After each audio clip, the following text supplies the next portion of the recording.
वो क्यों? देखिए, मान लीजिए चुनाव में 4 लोग खड़े हैं।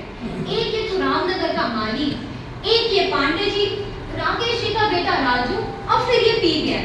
अब ये पीवीआर को कौन ही जानता है, इन्हें कोई वोट क्यों दे? अच्छा, तो एक बात बताइए, यदि चुनाव में 4 लोग खड़े हैं, जिसमें से एक डकैत है, एक चोर और एक मर्डरर, तो क्या, और एक ईमानदार व्यक्ति जिसे आप नहीं जानते, तो क्या आप चोर को वोट करोगे? बात तो सही कह रहे हैं, चोर को तो वोट नहीं देंगे। ये सब बात तो सही है, पर ये बताओ असल में क्रांति कैसे आएगी? इतिहास गवाह है कि क्रांति से पहले आता है विचार, फिर लोग उस विचार के बारे में पढ़ते हैं, समझते हैं और फैलाते हैं, और फिर विरोध होता है, फिर जागरूकता आती है और फिर बदलाव। तो ऐसे आता है बदलाव। समझ में आया? अगर पहला कदम नहीं उठाओगे तो मकसद की ओर कैसे बढ़ोगे? अगर पहला कदम नहीं उठाओगे तो मकसद की ओर कैसे बढ़ोगे? कैसे बढ़ोगे? कैसे बढ़ोगे? अब ये बात तो सही है, लेकिन ये बदलाव लाएगा कौन? बदलाव लाएगा सद्विप्र। सद्विप्र? वो कौन है?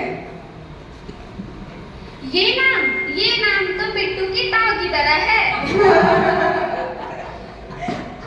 नहीं नहीं, सद्विप्र वो है जो ना जाति देखता है, ना धर्म, ना चेहरा, ना पार्टी।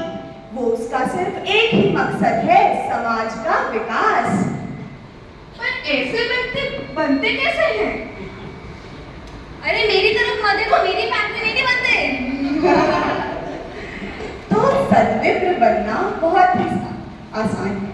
जो भी व्यक्ति यम नियम का पालन करता है, ईमानदारी से रहता है, समाज की सेवा करता है, उसके पास 4 वर्गों के गुण होते हैं। जैसे रुको, मुझे भी बताने दो। ये 4 गुण होते हैं, जैसे कि शूद्र की मेहनत, वैश्य की समझ और क्षत्रिय की वीरता और विप्र जैसे बुद्धि। या विप्र की बुद्धि। तो ऐसे बनते हैं सद्विप्र। समझ में आया? हाँ, पर ऐसे व्यक्ति मिलते कहाँ पे हैं? बताए ना, फैक्ट्री में नहीं बनते। मुझसे ऐसे सवाल मत पूछो। अच्छा, तो पर अब बात आती कि प्राउड है क्या? ये प्राउड है क्या? प्राउड है प्रोग्रेसिव यूटिलाइजेशन थ्योरी, जो ये बताता है कि सभी संसाधनों का अधिकतम एवं न्यायपूर्ण उपयोग हो। और इसकी राजभाषा है प्रगतिशील उपयोगी तत्व। इसे हम हिंदी में प्रगतिशील उपयोगी तत्व भी कहते हैं। ऐसे क्यों?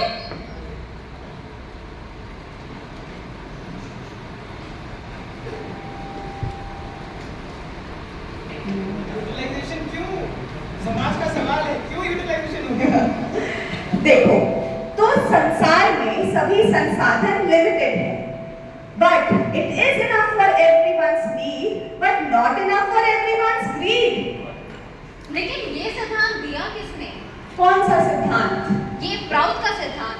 तो प्राउड का सिद्धांत दिया है श्री प्रभात रंजन सरकार जी ने, जो एक समाज निर्माता और विचारक है। अच्छा, किसने दिया? प्रभात रंजन सरकार जी। अच्छा, ऐसी बात है। ये तो मुझे समझ में आ गया, लेकिन अब मुझे ये बताओ, ये समाज में हम ये क्रांति लाएंगे कैसे? ये आता कैसे है? तो सरकार जी ने बताया है कि ये समाज 4 वर्गों से गुजरता है। शूद्र, जहाँ पे श्रमिकों का शासन होता है। फिर आते हैं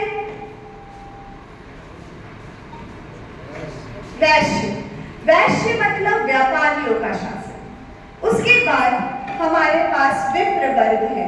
विप्र मतलब ज्ञानियों का शासन। और फिर हमारे पास क्षत्रिय और योद्धा है। और जब कभी किसी वर्ग में ज्यादा शोषण होता है तब असंतुलन होता है। और वो क्यों?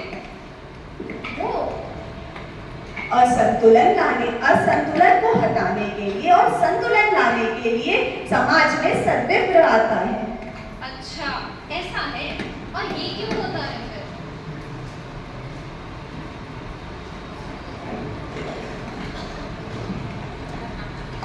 अच्छा, सद्विप्र वो एक आयरन मैन है जो चाय भी बनाता है और देश भी।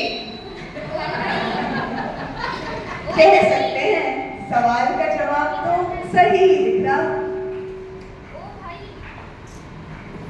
ओ भाई, ये क्या बात कर रहे हो? ऐसा थोड़ी होता है।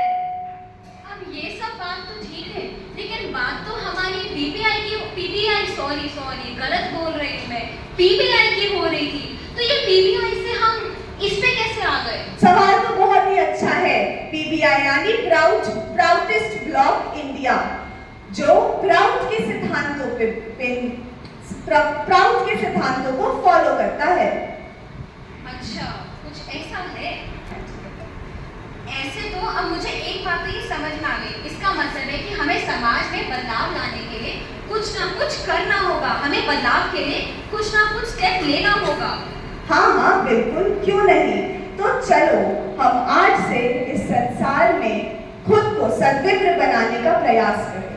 खुद से एक सवाल पूछें कि क्या हम सद्विप्र बन सकते हैं?